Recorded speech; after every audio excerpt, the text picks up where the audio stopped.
She thought she'd been stood up, that another attempt at love had crumbled before it even began. But when two 6-year-olds marched through that coffee shop door with a mission in their eyes and secrets on their lips, everything changed.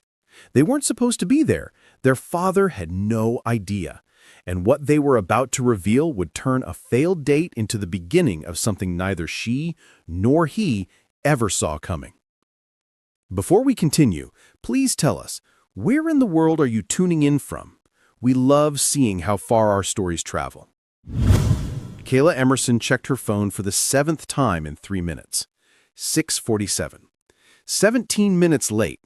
She sat alone at the corner table of the Maple Avenue coffee shop, her fingers wrapped around a ceramic mug of chamomile tea that had long since gone cold. The autumn warmth that usually made this place feel cozy now felt suffocating. Around her, couples leaned into whispered conversations, their laughter punctuating the soft jazz playing overhead.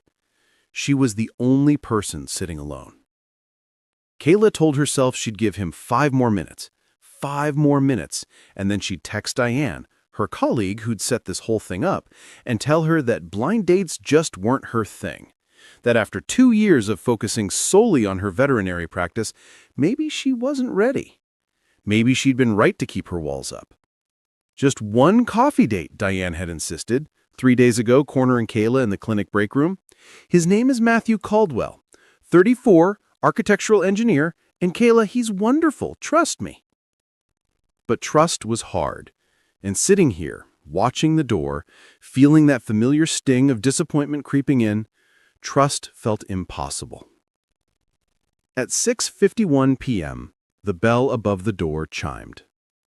Kayla looked up, hope flickering despite herself. But it wasn't a man in his 30s. It wasn't Matthew Caldwell. It was 2 identical little girls. They couldn't have been more than 6 years old, with curly brown hair that bounced as they moved and bright green eyes that scanned the coffee shop with startling determination. They wore matching red jackets over what looked like school uniforms, their small hands clasped together as they surveyed the room. And then those eyes landed on Kayla. Before she could process what was happening, the girls marched straight toward her table with the confidence of tiny soldiers on a mission.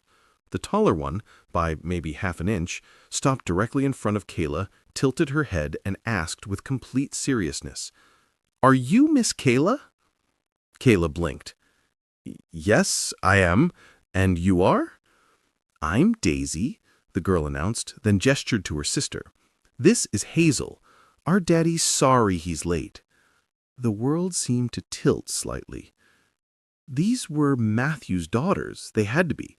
But Diane hadn't mentioned children, hadn't mentioned twins, hadn't mentioned... "He had to stay at work," Hazel added softly, her voice gentler than her sister's, "because of an emergency." Daisy quickly covered her sister's mouth with her hand. "Hazel!" Kayla's confusion must have been written all over her, because Daisy sighed, an old, weary sigh that seemed far too mature for a 6-year-old, and pulled out the chair across from Kayla. She sat down, tugging her sister down beside her. "Okay," Daisy said, folding her hands on the table like she was about to conduct a business meeting. "We should tell the truth." "The truth?" Kayla echoed. "Daddy doesn't know we're here," Hazel whispered, guilt flickering across her small face. Kayla's eyes widened. "He doesn't... Wait, what?" "But he is sorry he's late," Daisy insisted. "We know because we heard him on the phone last night." Kayla leaned forward, drawn in despite herself. "Last night?" Hazel nodded, her curls bouncing. "We were supposed to be asleep, but we heard him in the hallway. Someone called about a big problem at the new library building, something about the foundation. He kept saying that he couldn't believe this was happening tonight. He said he had something really important at 6:30 at the Maple Avenue coffee shop." "And you two figured out that was... here?" Kayla asked, a smile tugging at her lips despite the absurdity of the situation. "We're very smart," Daisy said matter-of-factly. "We remembered the name because Daddy wrote it on the calendar in the kitchen. He circled it 3 times and drew a smiley face." Something warm flickered in Kayla's chest. A smiley face? He was so excited, Hazel continued, her voice dropping to barely above a whisper. He ironed his shirt yesterday. Daddy never irons. Kayla couldn't help but laugh, soft and genuine. These two little girls, sitting across from her with their earnest faces and their conspiracy, had just turned her disappointing evening into something else, something unexpected. So when we heard him say he might be late because of work, we made a plan, Daisy explained. We asked Mrs. Ferguson, she's our babysitter, to bring us here. We told her it was really, really important. Kayla glanced through the window. Sure enough, there was an elderly woman sitting in a sedan parked at the curb, watching the girls with a mixture of bewilderment and patience. When she caught Kayla's eye, she waved. We begged her, Hazel admitted, her cheeks flushing. We might have cried a little. Strategic crying, Daisy corrected firmly. It was necessary. Kayla pressed her lips together to keep from laughing outright. These girls were something else entirely. So, would you like to sit with me for a bit? Maybe have some hot chocolate? Their faces lit up like Christmas morning. Daisy jumped out of her chair and ran to the window, gesturing wildly to Mrs. Ferguson, who sighed but nodded with a resigned smile. When the girls settled back into their seats, Kayla caught the barista's attention and ordered 2 hot chocolates with extra whipped cream. As they waited, she studied Daisy and Hazel more carefully. Beneath their confidence and determination, there was something else, a weight, a sadness that children their age shouldn't carry. So, Kayla said gently, tell me about your dad. Does he go on many dates? The question hung in the air for a moment. The twins exchanged a glance, some silent communication passing between them, and then Daisy shook her head slowly. Never, she said quietly. You're the first one since Mommy went to heaven. The coffee shop noise, the hiss of the espresso machine, the chatter of other customers, the clinking of cups, all of it seemed to fade into the background. Kayla felt her heart clench, her breath catching slightly. When did that happen? She asked, her voice soft. 2 years ago, Hazel said, her small hands fidgeting with the edge of her jacket. Right after we started pre-K, she got really sick really fast. The doctors said it was something with her brain. An aneurysm. The word appeared in Kayla's mind, clinical and cold, but she didn't say it out loud. Instead, she reached across the table and gently squeezed Hazel's hand. I'm so sorry, Kayla whispered. Daddy took care of us all by himself, Daisy said, and there was fierce pride in her voice now. He learned how to braid hair from YouTube videos. YouTube videos? Kayla asked, charmed. He watched them every night for a week, Hazel said, a small smile breaking through her sadness. He messed up a lot at first. My braids were all lumpy. But he kept trying, Daisy added. Now he's really good. The hot chocolates arrived, topped with mountains of whipped cream that threatened to spill over the edges.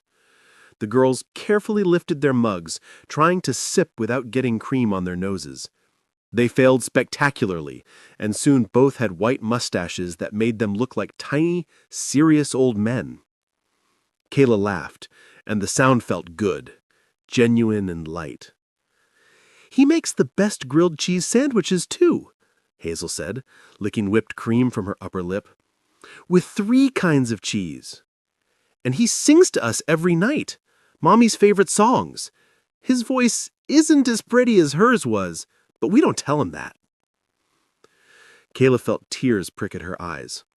She imagined this man she'd never met, this Matthew Caldwell, staying up late watching braiding tutorials, determined to give his daughters some semblance of normalcy. Learning to navigate grief while still showing up for 2 little girls who needed him to be everything. Daddy was really nervous about tonight, Hazel confided conspiratorially. He tried on 4 different shirts. for?" asked Kayla, charmed. "And he practiced what to say in the mirror. We weren't supposed to be watching, but we peeked through his bedroom door." "What did he practice saying?" Daisy straightened up and deepened her voice in an attempt to sound like her father. "Hi, I'm Matthew. Nice to meet you." She shook her head dramatically. "Hello, Kayla. I'm Matt." Then again, "Kayla, hi, I'm Matthew Caldwell." "He finally just said a bad word," Hazel whispered, her eyes going wide, "and decided to just be himself." Kayla laughed, really laughed, and it felt like something inside her chest was loosening, opening up. "He really wanted to be here," Daisy said, her tone serious again. "Daddy doesn't break promises. That's why we knew the work thing must be really important." "He designs buildings to keep people safe," Hazel explained. "If something's wrong with the foundation, the whole building could fall down. He always says safety is his responsibility. Safety is his responsibility." Kayla was beginning to understand. These two little girls sitting across from her weren't just adorable conspirators.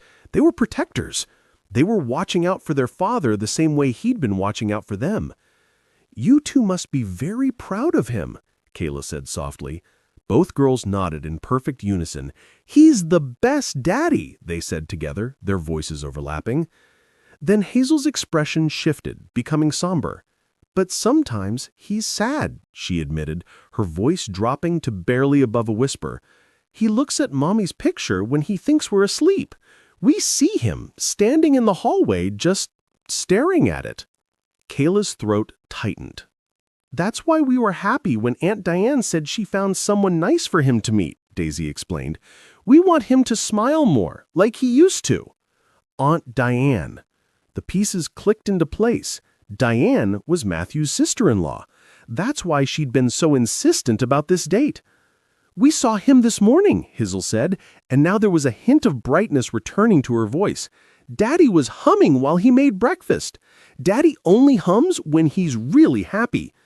Daisy added, "He made a special pancake shaped like butterflies, just because it was a good day," he said. Kayla's phone buzzed against the table. She glanced down at the screen. "Diane, have you heard from Matthew? He's not answering his phone." Kayla looked back up at the twins. "Girls, your dad really doesn't know you're here? For real?" "His phone is probably in his truck," Daisy said. "He always forgets it when he's looking at blueprints." "He's probably almost done, though," Hazel said hopefully. "He told someone on the phone he just needed 2 hours to check everything." Kayla checked the time, 7:25 p.m. If Matthew had gotten to the construction site around 5:30, he might indeed be finishing up soon. An idea formed in Kayla's mind, wild and impulsive and maybe a little crazy. But as she looked at these two brave little girls who'd orchestrated this entire intervention, who loved their father so fiercely they couldn't bear to see him lose this chance at happiness, she couldn't help but smile. "I have an idea," Kayla said, leaning forward. "What if we brought dinner to your daddy? If he's been working hard, he's probably hungry." The transformation was instantaneous. Daisy and Hazel's faces lit up like they'd just been told Christmas was coming early. "Really?" they gasped in perfect unison. "Really," Kayla confirmed. "What's his favorite food?" "Chinese food," Daisy exclaimed, bouncing in her seat. "From the Golden Palace on 3rd Street. He loves their orange chicken. But he always orders us sweet and sour pork too, and fried rice. Lots of fried rice. And spring rolls. The crispy ones." Kayla pulled out her phone and quickly searched for the restaurant. "Then let's order all of that, and maybe some extra for the other people working with him." As Kayla placed the order, the girls continued talking, their words tumbling over each other in their excitement. They told her about how their father had learned to sew just to fix their favorite stuffed animals, how he never missed a school play or a parent-teacher conference, even if it meant leaving early, how he built them a tree house last summer, a project that took him 3 months of weekends. "The tree house has a secret password," Hazel whispered, leaning close. "It's Mommy's Angels, because that's what she called us." "Daddy says we have her eyes," Daisy said softly, "and her smile." "She was a music teacher," Hazel explained. "She taught little kids to love singing. That's why Daddy sings to us every night. He's trying to keep her music alive." Kayla had to blink back tears. She'd come to this coffee shop expecting a simple blind date, maybe an awkward hour of small talk, maybe a polite goodbye. Instead, she was sitting with two extraordinary little girls who were teaching her about love, about resilience, about showing up even when life breaks your heart. 20 minutes later, they were in Mrs. Ferguson's sedan, bags of fragrant Chinese food piled on their laps, heading toward the construction site. The elderly babysitter had been filled in on the plan and seemed torn between admiration for the girls' romantic scheming and concern about Matthew's reaction. The construction site loomed ahead, a skeletal structure that would become the new public library, lit by temporary floodlights that cast long, dramatic shadows across the lot. It looked like the setting of a movie, all angles and light and possibility. They found Matthew in a temporary office trailer, rolling up blueprints while talking to two other workers. Even from outside, Kayla could see the exhaustion in his posture, the tension in his shoulders. His sleeves were rolled up to his elbows, his hair was disheveled, and there were what looked like smudges of dirt on his blue button-down shirt. He was clearly wrapping up, putting papers into folders with the focused efficiency of someone who just solved a critical problem. Daisy knocked on the trailer door, 3 quick, confident raps. Matthew looked up. His eyes landed on his daughters first, and his expression cycled through confusion, shock, and dawning horror in the space of about 2 seconds. Then his gaze shifted to Kayla standing behind them, and he froze completely. "Daisy, Hazel, what are you... How did you..." He stopped mid-sentence, his eyes still locked on Kayla. "You're Kayla," he said, and it wasn't a question. "You're here, with my daughters." "Surprise!" Daisy announced, throwing her arms up triumphantly. "We brought dinner!" "We didn't want Miss Kayla to think you forgot about her," Hazel added, her voice earnest and sweet. Matthew's co-workers, 2 men in their 40s wearing hard hats and knowing grins, quickly grabbed some of the takeout bags. "We'll just, take these and go eat outside," one of them said, winking at Matthew. "Good luck, boss!" They disappeared, leaving Matthew alone with Kayla and the twins in the small trailer. For a moment, no one spoke. Matthew just stared, his mouth slightly open, clearly trying to process how his 2 6-year-old daughters had somehow tracked down his blind date and brought her to a construction site. "Mrs. Ferguson brought us," Daisy offered helpfully, sensing her father's next question. "We asked very nicely." "We heard you on the phone last night," Hazel confessed, her voice small, "about the emergency. And we saw how excited you were about tonight," Daisy continued. "You drew a smiley face on the calendar." Matthew's face flushed red. "You saw that?" "We see everything," Daisy said seriously. Matthew ran a hand through his already messy hair, and Kayla watched the gesture, noting how his fingers trembled slightly, how his eyes kept darting between her and his daughters, like he couldn't quite believe any of this was real. "I am so sorry," he said, finally looking directly at Kayla. His voice was rough, genuine. "This isn't... I was just finishing up. I thought I could make it work, get there just a little late, maybe text you. I had no idea they would..." "Rescue your date?" Kayla offered, a smile playing at her lips. "We didn't rescue it," Daisy protested indignantly. "We caught it." "The date was getting away," Hazel explained with utmost seriousness. Despite his obvious embarrassment, Matthew laughed. A real, genuine laugh that transformed his entire face. The exhaustion melted away, replaced by something warmer, lighter. Kayla saw it. The man his daughters described.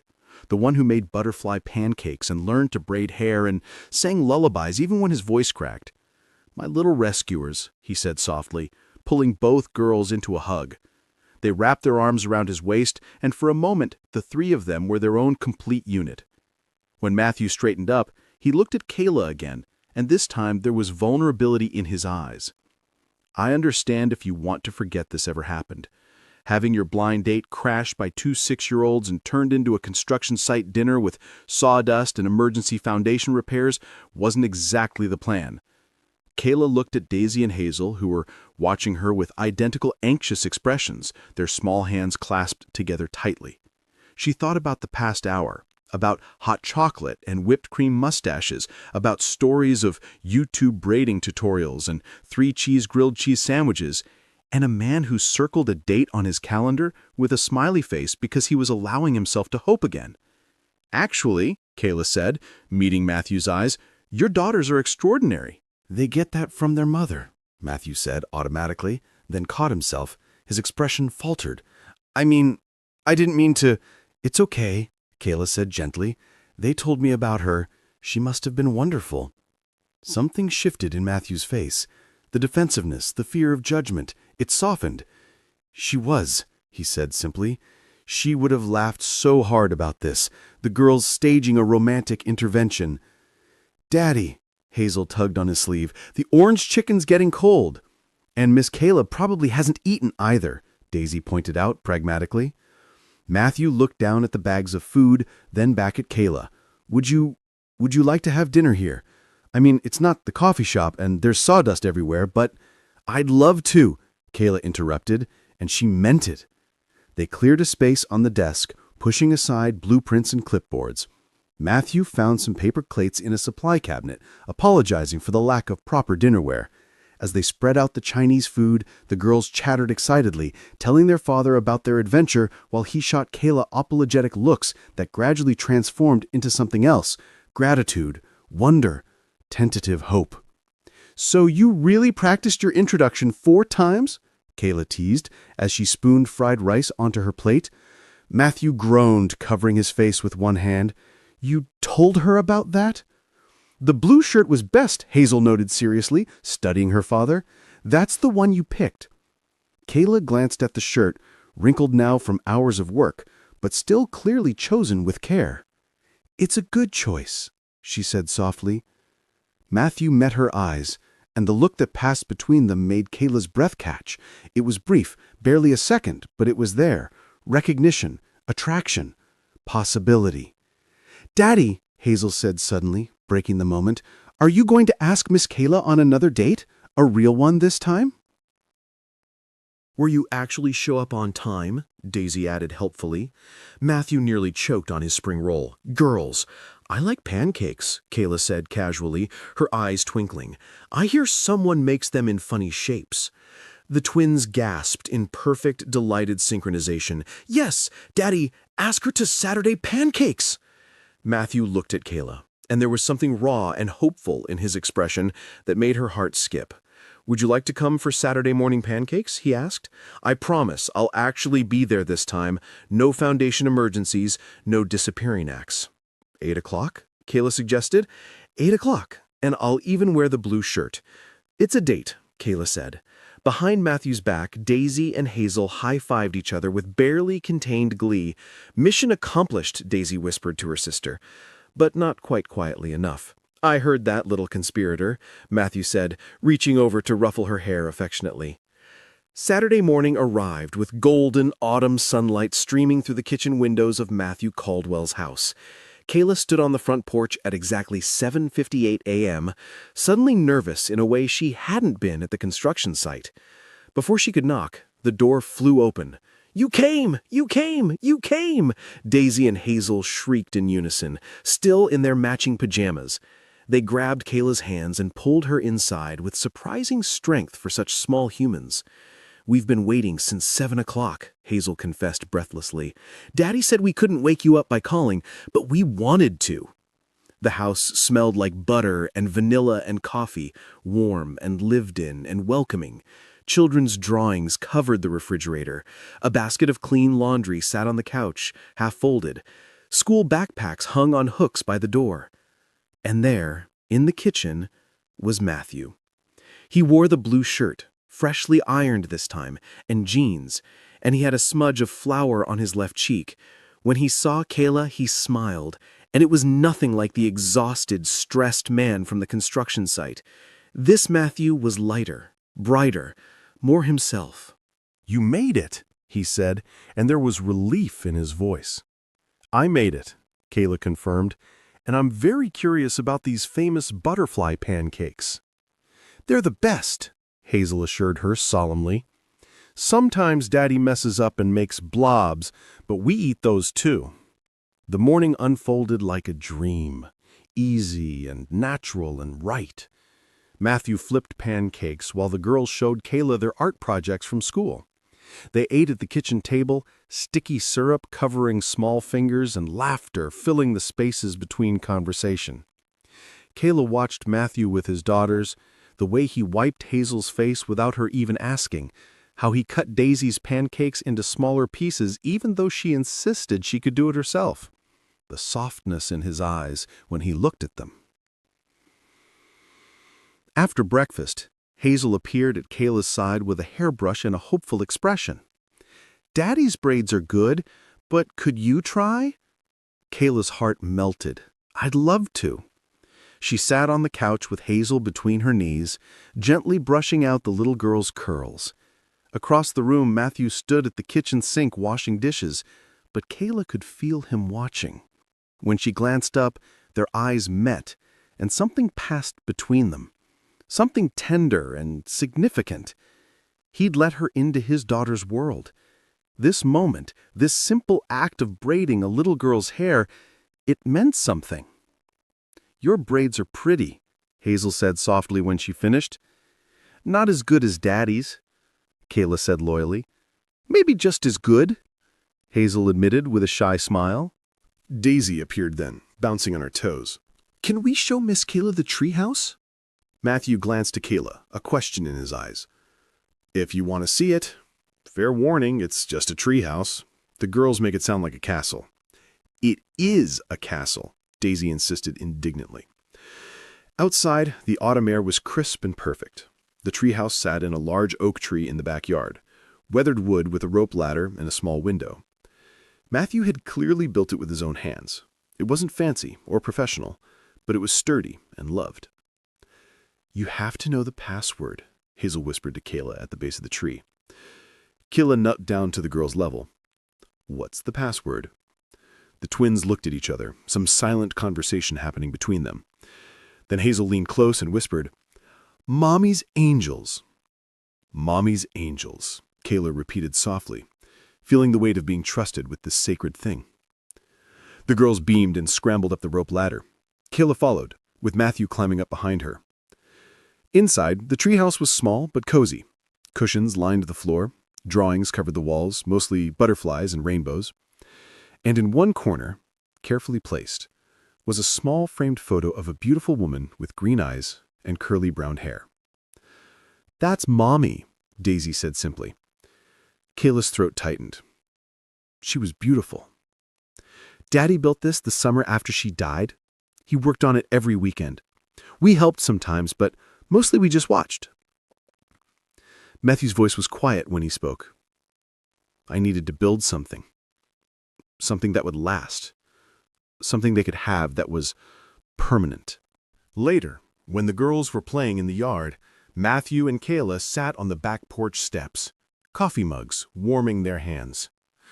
"I haven't done this in a long time," Matthew said quietly. "Let someone in, I mean. It's terrifying." "I know," Kayla said. "I spent 2 years avoiding it, telling myself my work was enough." "What changed?" "Two very determined 6-year-olds walked into a coffee shop," Kayla said with a soft laugh. "They didn't give me much choice." Matthew smiled, but it faded into something more serious. "Kayla, I need to be honest with you. I come with complications. 2 of them, to be exact. They're my whole world, and anyone who's in my life has to understand that." "I wouldn't want it any other way," Kayla said simply. She turned to face him fully. "Matthew, your daughters didn't scare me off. They're the reason I'm here. They're incredible. And the way you love them," her voice caught, "the way you show up for them every single day, even when it's hard, that's the most attractive thing I've ever seen." Matthew's eyes glistened. "I haven't felt this way in a long time," he admitted, his voice rough. "I didn't think I could again. And it's scary because last time I loved someone this much..." He stopped, swallowed hard. "I lost her." Kayla reached over and took his hand, their fingers intertwined naturally, perfectly. "I'm scared too," she whispered. "But I think being scared means it matters, means it's real." "Yeah," Matthew said softly. "It does." From the yard, Daisy called out, "Daddy, Miss Kayla, come see the butterfly we found." Matthew squeezed Kayla's hand once before standing. "Come on," he said, pulling her up with him. "Apparently there's a butterfly that needs immediate attention." 3 months passed like pages turning in a story, each one filled with moments that built a life together. Kayla sat in the audience at Daisy and Hazel's school play, cheering louder than anyone else when they appeared on stage as singing flowers. Matthew's hand found hers in the dark auditorium, and he whispered, "Thank you for being here." She started bringing coffee to his construction sites, learning the difference between blueprints and elevation drawings, meeting his coworkers who teased him mercilessly about the cute vet from the blind date. They went to a pumpkin patch in October, all 4 of them. The girls insisted on picking pumpkins that matched, and somehow they convinced Kayla and Matthew to carry 2 enormous ones that were, "The same shape, Daddy, can't you see?" Halloween arrived. Kayla helped with costumes, butterfly wings made of wire hangers and tissue paper. The girls fluttered around the house, and Matthew looked at Kayla with such warmth that her breath caught. "Their mother would have loved this," he said quietly, while the girls were gathering their trick-or-treat bags. "She would have loved you." On a quiet Tuesday evening in November, after tucking the girls into bed, Matthew and Kayla sat on the couch watching a movie neither of them was really paying attention to. Daisy and Hazel had fallen asleep between them, their small bodies warm and heavy with sleep. Matthew reached over the sleeping girls, his hand finding Kayla's. Their fingers linked, and something settled in Kayla's chest, a feeling of rightness, of home, of belonging. Their first kiss happened on a snowy December evening. The girls were asleep upstairs, and Kayla was getting ready to leave. Matthew walked her to the door, and they stood there in the entryway, the porch light casting soft shadows. "I don't want you to go," he said quietly. "I don't want to go either," Kayla admitted. Matthew reached up, tucking a strand of hair behind her ear. His hand lingered on her cheek. "Can I?" She kissed him before he could finish the question. It was soft at first, tentative, testing. Then his hand slid to his waist, and hers wrapped around his neck, and it deepened into something sure and certain and inevitable. When they finally pulled apart, both breathing hard, Matthew pressed his forehead to hers. "I'm falling in love with you," he whispered. "I'm already there," Kayla whispered back. Upstairs, neither of them knew that 2 little girls were peeking through the banister, watching with wide smiles and clasped hands. "Daddy's happy again," Hazel whispered to her sister. "We did good," Daisy confirmed with satisfaction. 6 months after 2 little girls walked into a coffee shop on a mission, Matthew Coldwell stood at the door of that same coffee shop with a small velvet box in his pocket and his heart pounding so hard he thought it might break through his ribs. The girls were with Mrs. Ferguson, allegedly having dinner and movie night, but really waiting by their phones for the text that would tell them to come. Matthew had told them his plan 3 days ago. Daisy had cried. Hazel had hugged him so tight he couldn't breathe. Both had insisted on helping him pick the ring, dragging him to 3 different jewelry stores until they found the one that sparkled like Mommy's eyes. Now he sat at the corner table, the exact table where Kayla had sat alone 6 months ago, and waited. When Kayla walked through the door, she looked confused.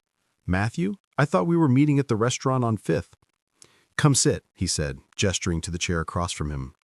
She sat, her brow furrowed. "Is everything okay?" "Everything's perfect," Matthew said. His hands were shaking. "I wanted to bring you here, to where it all started." Kayla's expression softened, understanding dawning. "6 months ago," Matthew continued, "I was supposed to meet you right here at 6:30. I was 17 minutes late. I thought I'd ruined everything before it even began." "Matthew." But 2 little girls had other plans. They walked through that door with determination in their eyes and whipped cream on their noses, and they changed my life. Kayla's eyes were already glistening. "They brought me back to life," Matthew said, his voice cracking. "But you, Kayla, you gave me permission to live again, to hope again, to believe that loving someone new didn't mean betraying the love I lost." He pulled out the velvet box, and Kayla's hand flew to her mouth. "You walked into our lives when we needed you most," Matthew said, opening the box to reveal a simple, elegant ring. "You loved my daughters like they were yours. You brought light back into our house. You made butterfly pancakes taste better. He stopped, overwhelmed. "You're my second chance." and I don't want to waste another second of it. Kayla Emerson, will you marry me?" For a moment, Kayla couldn't speak. Tears streamed down her face as she nodded frantically. "Yes, yes, yes, 1,000 times yes." Matthew slid the ring onto her finger with trembling hands. It fit perfectly, just like everything else about them. And then the bell above the door chimed. "We knew it!" Daisy and Hazel burst through the entrance like tiny tornadoes, Mrs. Ferguson trailing behind them with a resigned but happy smile. The girls crashed into Kayla and Matthew, a tangle of arms and tears and laughter. "We knew you'd say yes," Daisy squealed. "We picked the ring," Hazel announced proudly. "Do you like it?" Kayla laughed through her tears, pulling both girls into her arms. "I love it. I love you both so much." "We love you too," they said in unison. Matthew wrapped his arms around all three of them, and in that moment, in the same coffee shop where this had all begun, they became what they were always meant to be: a family. 1 year later, on a perfect autumn Saturday, Kayla stood in a simple white dress in front of 30 people who loved them. The ceremony was small, intimate, held in the same backyard where the treehouse stood. Daisy and Hazel walked down the aisle first, wearing butterfly dresses that shimmered in the sunlight.